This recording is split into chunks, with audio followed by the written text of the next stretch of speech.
Welcome to Primity, where we find simple techniques to help address modern problems for our primitive bodies. My name is Andrew Pafford, and I'm a health and wellness professional with over a decade of experience helping Olympic athletes, desk jockeys, and seniors achieving their goals and improving their quality of life. Our purpose with Primity is to distill results of scientific findings into easily approachable strategies and techniques to improve health and wellness for everyday life. Today, we'll be answering a couple more questions from the adoring fans, starting off with how many days should you take to recover after a big lift? So we can almost extrapolate this to a little bit more of not necessarily lifting heavy, but we'll say a hard workout. So a number of factors need to be taken into consideration because, of course, everyone's different. So right out of the gate, the answer depends. First and foremost is experience. Are you used to working out and engaging in physical activity? If you are brand new, New Year's resolution, you're getting off the couch, used to doing a whole lot of nothing, you're going to need some time to recover. Your tissues are going to be stressed like they haven't been stressed in a long time. Your body's not quite as resilient as it needs to be. So there needs to be a little bit more play in between. If you are a paid professional athlete, you can go days and days and days of being active all the time with needing to take breaks every couple of days or so. So it really depends on experience. There's a big factor that you can look to in just a second to kind of piggyback off of that. But out of the gate, we're looking at experience. You ought to know where you fall on that spectrum of, have you been active for a week, a couple months, a couple years, and even religiously. And something else to consider too is, have you taken a break? So if you were an athlete all through your high school and collegiate career, and then you went into the real world, took 6 months off, finding a job, moving, getting settled into a new routine, and now you're deciding to get back into the gym, those 6 months kind of undo a whole lot of those years of activity when it comes to the integrity of your tissues. So have you been active recently? Keep that in mind. Just because you remember how to do things doesn't mean your body's willing to do those things. So experience can play a role, and recent level of activity definitely plays a big role. Another thing to also take into account is your lifestyle habits, the things that are going to aid in your recovery, talking about nutrition, hydration, sleep, and other lifestyle factors like stress that could be affecting your body's ability to recover. So obviously, if you're not eating enough or if you're not hydrated enough, those are going to increase your prevalences of injury or even lengthen the time that it's going to take your body to recover. If I'm not eating enough to repair my muscle tissue because I'm not getting enough protein, those muscles are not going to bounce back as fast for my next bout of exercise. So if your nutrition's inadequate, that can affect how long it takes for you to recover. Hydration plays a huge, huge role in tissue health. So in terms of recovery, if you're not drinking enough, or I should say if you're not hydrating adequately, because that also includes electrolytes, if you are not consuming enough fluids that are actually being absorbed and retained by the body, then those tissues are going to become more brittle and more likely to become injured for your next routine. So you might even feel kind of slow, sluggish, stiff, all symptoms of being dehydrated or underhydration. Sleep is another huge factor. Most of our repair happens when we sleep. So even if you're used to being active, if you are sleeping like less than 6 hours on a nightly basis, you're going to be running out of steam. Your body's going to be sore for longer. You're not going to have enough energy. You're not going to be as explosive.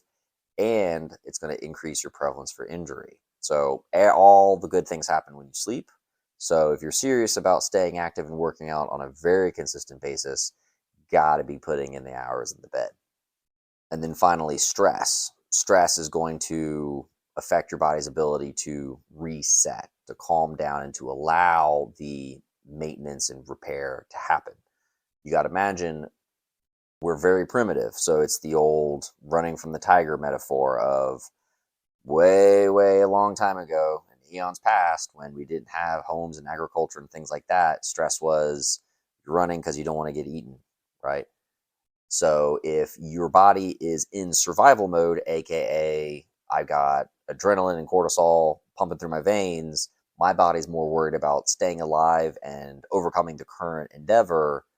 All of the repair, maintenance, and recuperation comes when those levels drop down, when I'm in a non-stressed state.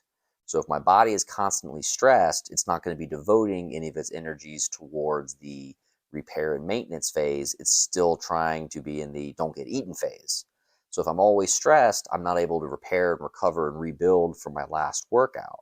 So stress management actually plays a huge factor as well, which in turn can affect sleep and all of the other things. They're all very intertwined. Last but not least, and this kind of ties into experience, which I mentioned earlier, is self-awareness or body awareness. If you don't feel good, don't go work out. It's not rocket science. Even if you are experienced and you think you're eating right, you may have had a bad night's sleep and you don't realize it, and it's just not a great day, then it's not a great day. Don't force it to happen. So that body awareness can also play into experience as well, of even if you've been doing things for quite some time, if you go to the gym that day and you get started and it just seems like everything's really heavy and you're struggling to find the motivation, in spite of experience and all the other factors you have going for you, it might just be an off day. This is where something like heart rate variability might be a useful tool to have, because you might make a decision that you don't think is a big deal, like having a glass of wine for dinner, but you would be surprised how that can really dramatically affect your sleep and your heart rate variability. And there's a lot of science that's been showing that heart rate variability is a huge predictor in performance.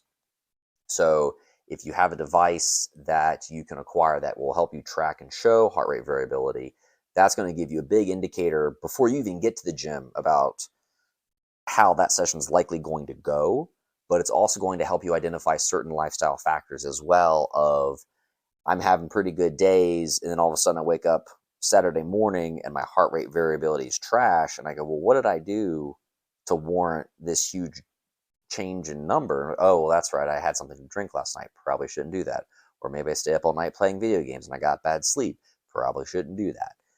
So that can help you identify certain lifestyle choices and factors. But sometimes you just have an off day. The body's just not feeling it. If you're overtraining, so even if you're hitting your hydration, your sleep, your activity, and trying to manage your stress, and you're overtraining because you haven't taken any days off in like 2 weeks, that's going to affect your heart rate variability. And so that can be the sign that says, hey, you need to take it easy. Now it's time for a rest day.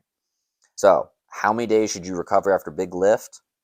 It depends. If you're not used to doing it, or if you live a pretty bad lifestyle, you can need a day or two.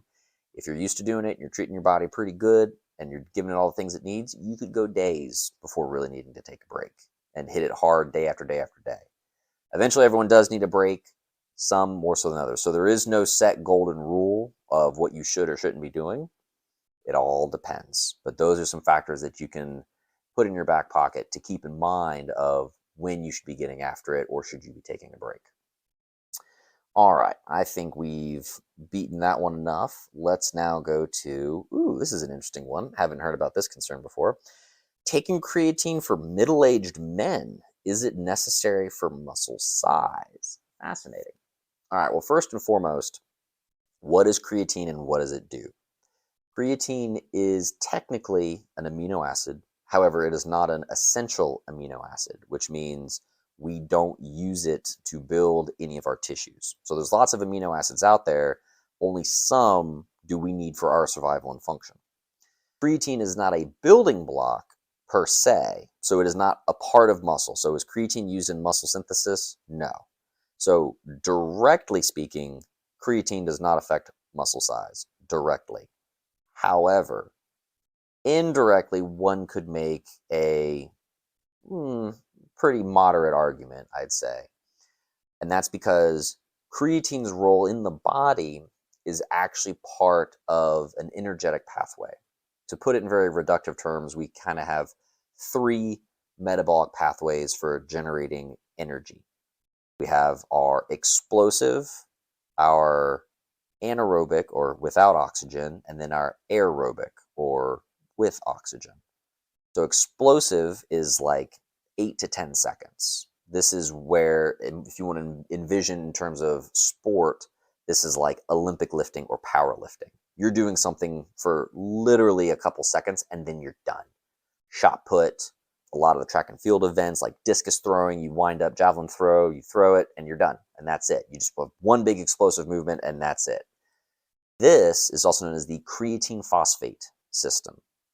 So it's literally creatine with a phosphate stuck on the end. And the way our body stores energy is in the form of molecules. The way that it accesses that energy is by breaking those molecules down. In this particular instance, it breaks the phosphate off of creatine. So when that bond between phosphate and creatine is broken, energy is released, our bodies utilize that energy to perform movement, and it's done. The point with creatine is that it is very easy to knock that phosphate off. So it's readily accessible and very quickly to do so. So it is ideal for an explosive system. When you need energy and you need energy now, creatine phosphate's your go-to. Caveat is that because it's so accessible and it falls off so easily, you'll burn through it all in a matter of seconds.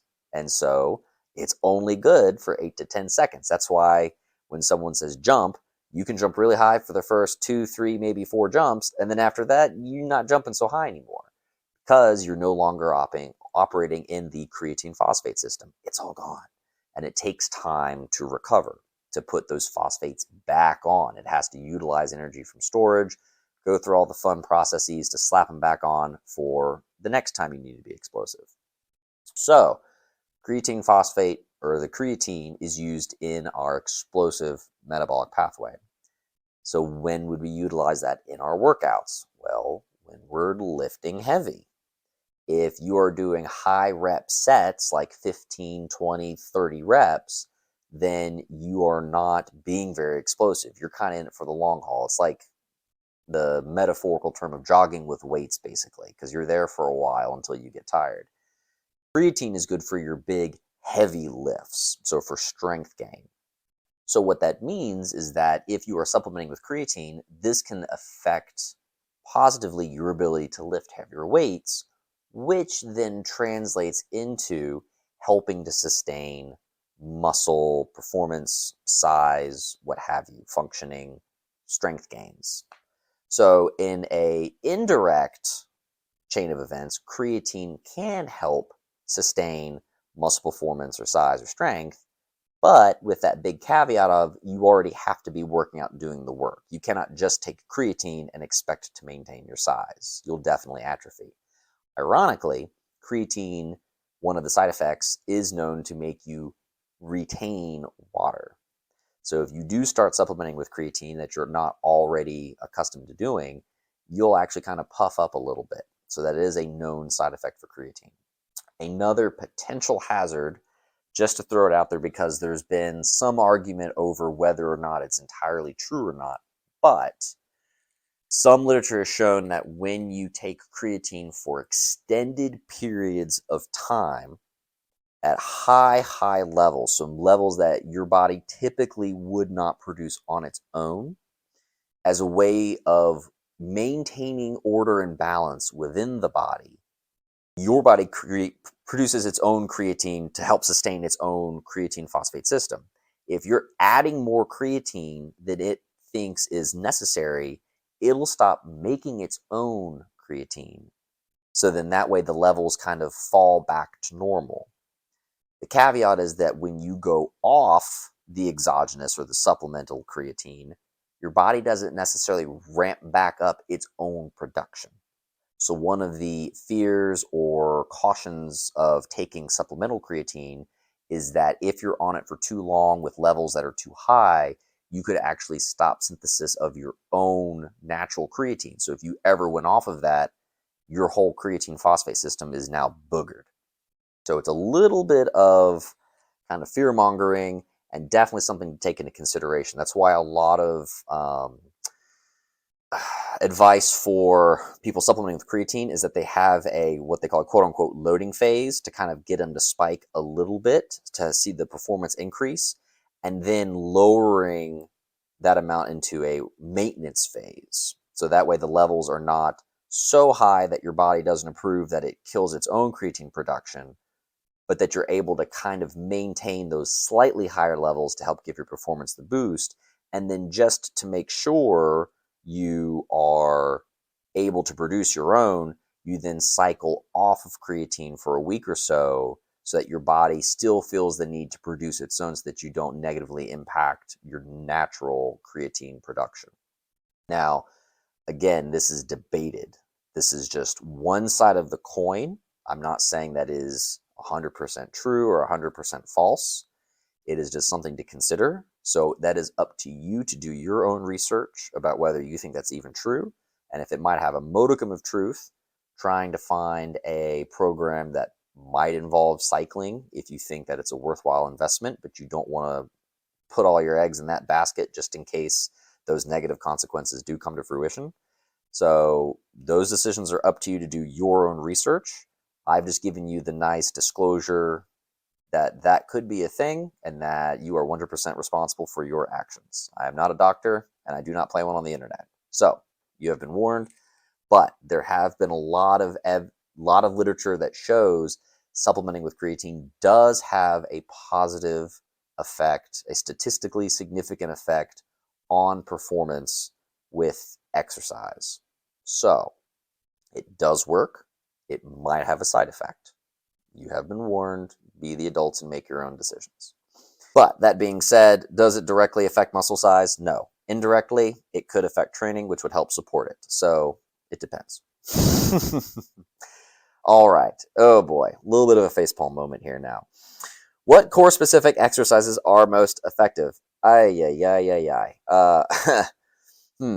Let's see. Well, for what? What core specific exercises are most effective for what? Are they most effective for size, endurance, functioning?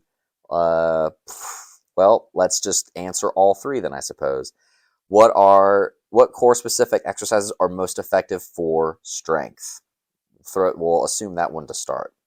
Well, your quote unquote core muscles, so we can assume that that is including all of the layers of the abdominals, the low back, your pelvic floor, and your diaphragm all together make your core, or your trunk, as I would like to call it. Your functional trunk, not just your abs, but everything that helps stabilize your midsection.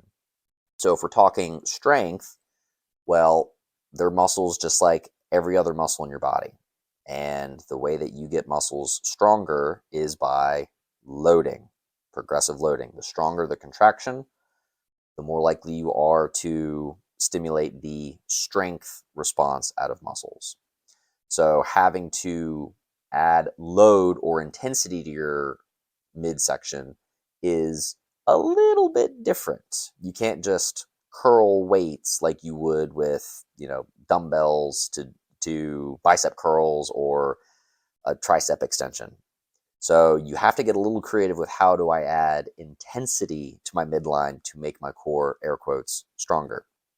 So a couple fun ones, you may need to Google some of these to throw out there, but to get ideas of how to add intensity to your ab workouts, or core workouts, excuse me, are some overhead weighted sit-ups. So if you're lying on your back, you're holding a plate or a dumbbell vertically, so kind of over your shoulders, over your chest.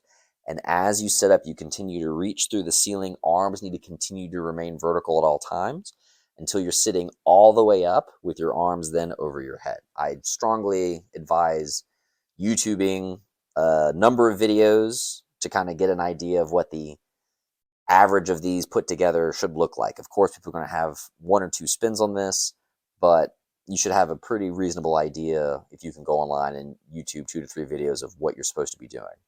So overhead weighted sit-ups is a good one. If you have access to a glute ham developer or a GHD, you can do weighted sit-ups on that, just holding on and doing a sit-up. If you want to harken back to the man, the myth, the legend, Mr. Bruce Lee, made popular the aptly named dragon flags. Those are a fantastic way to leverage load on your abs, and you got to be a beast to do a full dragon flag. But even going a fraction of the way down is probably going to place more load on your midline than a sit-up ever could. So I strongly recommend looking at that. Just be very careful, because the more intense the movement gets, the greater the room for error, which is code for injury. So do not throw yourselves into these movements. Check your ego at the door.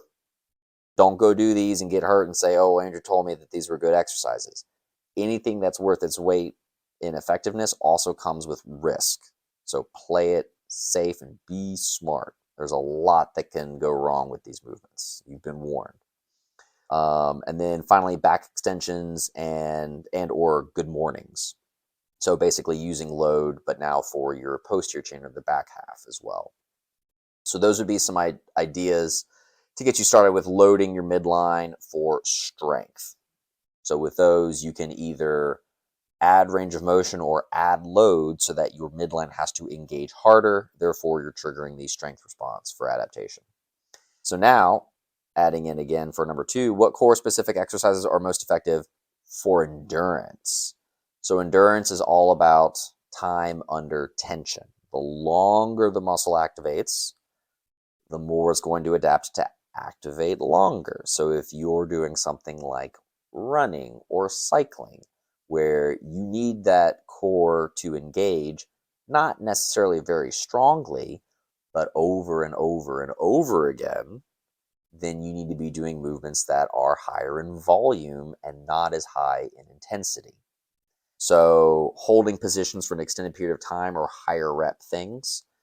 So you've got planks, the quintessential holding a plank, side planks to get more of the oblique activation. Bird dogs are some good ones that you can do to work on oppositional control. Windshield wipers are also good for some good oblique work. And then for some more back work, you can do Supermans or flutter kicks while you're in a Superman. Again, YouTube half of these, not really here to go into great detail of what these are. These are just some quick suggestions, at which point you now have enough ammunition to go educate yourself further. Now, finally, I would argue probably the most important one, which could go both ways, either strength or endurance, but what I'm a huge fan of is functional. You're not just training the muscles, you're training the muscles to prepare for how they're going to be utilized, arguably on a day-to-day basis, or what they were actually designed to be used for. Your trunk wasn't designed to hold you in a plank for an extended period of time. It was designed to have you do something, not just hold a weird position on the floor, but to pick up something, to run with something, you name it. So some exercises to better prepare you functionally, we've got bear crawls. Bear crawls are really nice because they help your body move in opposition. Now, out of the gate, yeah, you don't crawl like a bear where you're on your hands and your feet and you're running across the floor like a dog or a bear would.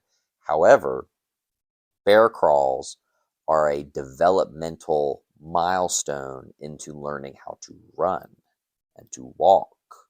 This is why infants crawl. So if you ever watch an animal move, they move in opposition. So if their front left limb steps, their rear right limb steps at the same time. Children do the same thing. When we walk, when our left foot swings out in front, our right hand swings out in front. We move in opposition. Our shoulders rotate. For every action, there's an equal and opposite reaction. So in order for our left leg to reach out farther, our right arm will swing out just as far. If our left hip rotates forward to reach out to get a longer gait, our right shoulder will turn to reach out to get a longer gait. We are opposing for that equal action. There's an equal and opposite reaction. If you want to do a fun, awkward test, try to step with the same side movement. So if your left leg goes forward, swing your left arm forward. It's awkward as sin, and it's not going to work very well. If you lose that ability to move in opposition, that's going to affect your gait. This is very common for a lot of people who've lost what we call thoracic rotation, or the ability for them to rotate through their spinal column, their vertebral column, which is very, very noticeable in a lot of the elderly population. This is why the notable shuffle tends to become prevalent. When you can't rotate, your shoulders and hips can't reach out to get that long stride, so you're stuck with like maybe a foot in terms of distance that you can step before that's it. And so you take very short but quick steps, hence the shuffle. So bear crawls are a fantastic exercise to make sure that your core is engaged to stabilize your spine to allow that rotation to occur, but maintain control at the same time. So bear crawling is good. Banana rolls is another one to work with, again, developmental abilities that we lose when children learn to roll over. So this is even before they bear crawl. Learning how to roll over is one of the first things that they do after establishing hamstring length, or happy baby, as some of you may know it from yoga. But being able to flip yourself over is clutch. That is just 101 core control of, can I engage my abs to lift myself up and roll over, or vice versa, engage my back to get off my stomach to get back onto my back. So you can YouTube banana roll. They're pretty straightforward on how to execute, and they are not easy. They are very, very effective. I still have grown adults who rue doing banana rolls to this day because they are not easy. And then, of course, putting all that together into the big quintessential movements, the squat and the deadlift. You can do light squats, whether you're doing air squats or lightly loaded squats for higher volume to work on endurance. So you're not just training your trunk, but you're also training your legs as well. And then deadlift, again, same deal. You can do endurance or you can do strength. So you're able to work on core strength or core endurance, all depending on how you load the squat or the deadlift. The difference is you're incorporating it into a movement and you're knocking out a whole bunch of other muscle groups at the same time. So arguably, I would probably spend more time on those, assuming you can perform a bear crawl or a banana roll correctly. If you can't activate your core to activate, or in order to perform those movements, if you can't activate your core well to perform a bear crawl, or you can't activate your core well to perform a banana roll, you are not going to be activating your core well during a squat or a deadlift, and that's going to set you up for injury.